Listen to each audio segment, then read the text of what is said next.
Springfield, Missouri is full of outdoor adventures and fun for the whole family, like visiting the granddaddy of all outdoor stores, Bass Pro Shops, or venturing through Wonders of Wildlife National Museum and Aquarium. Plan your next adventure at springfieldmo.org. Just feel like you're out on your own little island and you're floating away. He was supposed to put on a brave face every day as a Kansas park ranger, but on the inside, he was fighting a crippling mental disorder. Now he wants to help the thousands of other Kansans who deal with the same thing, anxiety.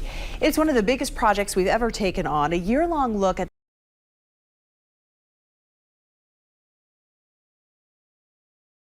mental health issues in Kansas in a series we're calling State of Mind. So the goal is to end the stigma of mental illness and show you how to get help. We're doing it with brave Kansans who are sharing some of their stories of mental illness. And once again, it's a face you may have seen before.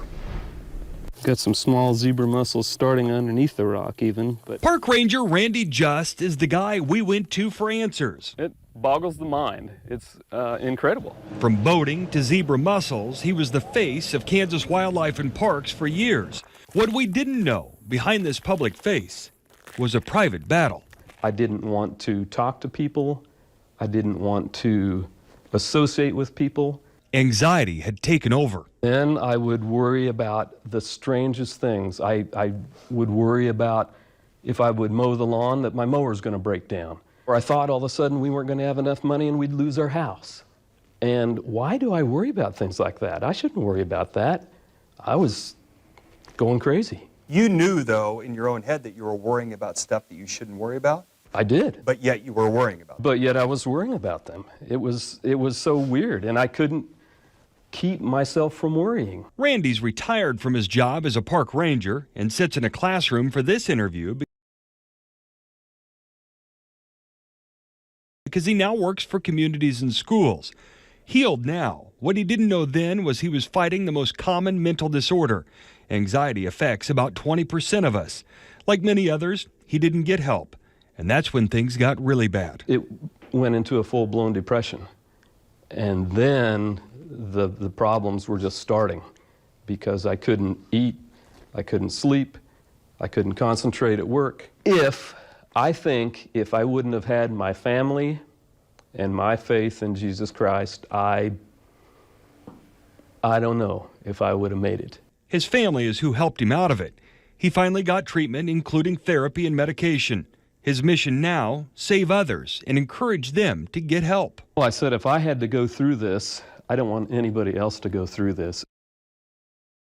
And we can't thank Randy enough for helping us out with this and sharing his story. Now, the question many of you may be asking tonight is whether or not you should be seen for anxiety. How do you know? All of us have some form of it. It is healthy to have some. It helps you make the decision to cross a street safely or to go out, for example, after a thunderstorm. But Dr. Mittal with Ascension Via Christi says when anxiety starts to rule your life, that's when it becomes unhealthy. If you are starting to make plans of your entire day to avoid certain situations, and that seems like those symptoms are controlling your life, and at that point of time, it's good to seek help. Dr. Mittal says make the first call about your anxiety to your family physician. Your doctor will be able to help you rule out if any of your symptoms are actually a physical health issue first. Right now on our KWCH 12 News app, we do have a link to an online questionnaire. It's really simple to determine your level of anxiety. We got help from mental health professionals with this one. It will ask you questions about how often you worry and also questions about your sleeping habits, for example. And you will get answers immediately following the last question. You can find that right now in this story on your app.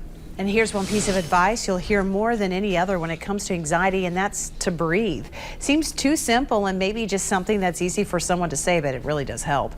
There's science to that breath, and exhaling is tied to the relaxation response in the brain. That's why you sigh when you're relieved. And inhaling is tied to the stress response. Think about it. When you're startled, you take in a quick, short breath.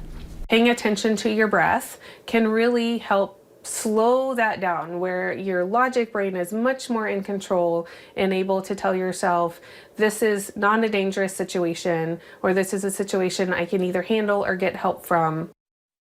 So next time, instead of telling someone to breathe, tell them to extend their exhale. Pickard says the longer the exhale, the better.